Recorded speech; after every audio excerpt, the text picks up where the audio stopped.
Hello, ladies and gentlemen. This is Line One Ministries. At Line One Ministries, we engender spiritual maturity in believers. That's what we say. Engendering spiritual maturity in believers. That is the mandate of Line One Ministries, right? Now, there's something that bothers me and has been bothering me for quite some time, and I felt that I should discuss it now. You see, in this life, there are times you have the main plan and then you have plan B. And so today I wanted to address this issue of plan B, right?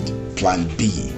You have a plan and then you say, if this plan fails, this is my plan B. You see, I had a friend of mine who came to me, and he had lived in the UK for a long time, and he came back to Malawi, and then at a later stage, he was struggling and he had a plan, and he says, okay, this is my plan. But if this plan fails, my plan B, I'm going back to UK. So I told him that, you are not going to succeed. Your plan A will not work because you have a plan B. Listen to me. When you are making a plan, this is what I want you to understand. When you are making a plan, do not have plan B. You see, in the world, there are so many things that are happening in the wrong way, but we just adopt these things because we do not understand. We are children of God. And being children of God, we have to understand how God functions. God does not have a plan B. There is no way God would give you a plan B. Listen to me. This is what happens. God would give you a plan. One.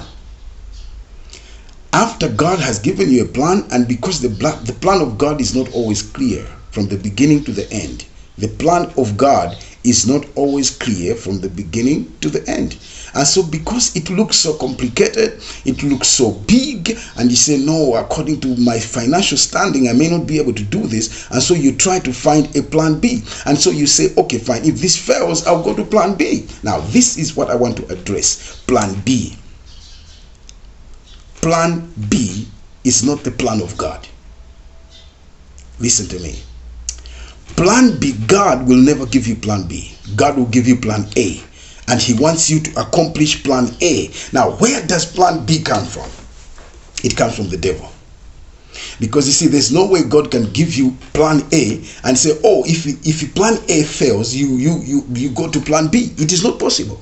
Because when God gives you a plan, it is a plan that can never fail. And again, when God gives you a plan, it will never be simple. God never gives people a simple plan. The plan of God is so complex, it's so big, it's so huge, it's huge than you, it's very big. To a point where if you begin to think about it, you will think that this is too big, I cannot accomplish it. You look at yourself, you look at the kind of resources you have, you look at the kind of education you have received, you say, no, this plan is too big. It needs people with PhDs. It needs people with doctorate degrees. I cannot be able to accomplish this plan. It's too big. So God cannot give you a small plan, a simple plan. God's plan is always complicated. And now because God's plan is always complicated, we come up with plan B. And so the devil comes to you and say, hey, look, this plan is too complicated. Look at you. Look at the way you are, the kind of education you have received. Look at your financial background. You do not have anything. You cannot do this. That's why when we are walking with God, we need faith. Because you see, whatever God will give you will not be clear from the beginning to the end. That's not the plan of God. The plan of God is never clear. He wants you to trust in him. He wants you to have faith. He wants you to believe in him with that plan. So the reason many people have aborted the plans that God gave them is because they were looking for a way out. So when the plan is too complex and too sophisticated, the devil will always come and tell you, here is plan B. So plan B is a way of running away from the plan of God.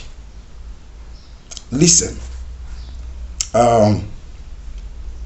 Jonah was given a plan by God, right? Go to Nineveh and preach to the people there so that they can turn away from their sins. When he was on his way, he came up with plan B. Plan B was for him to go to Tarshish. Now, he had no purpose in Tarshish. He had no mission in Tarshish. He was just running away from going to Nineveh. So what did God say? God says, you will still go to my plan.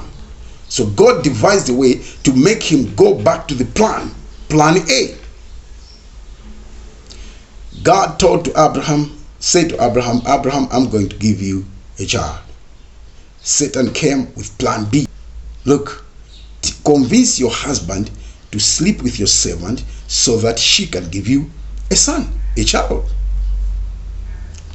You see, plan B is never a plan of God. The plan of God is always plan A. Line 1 Ministries. Engendering spiritual maturity in believers.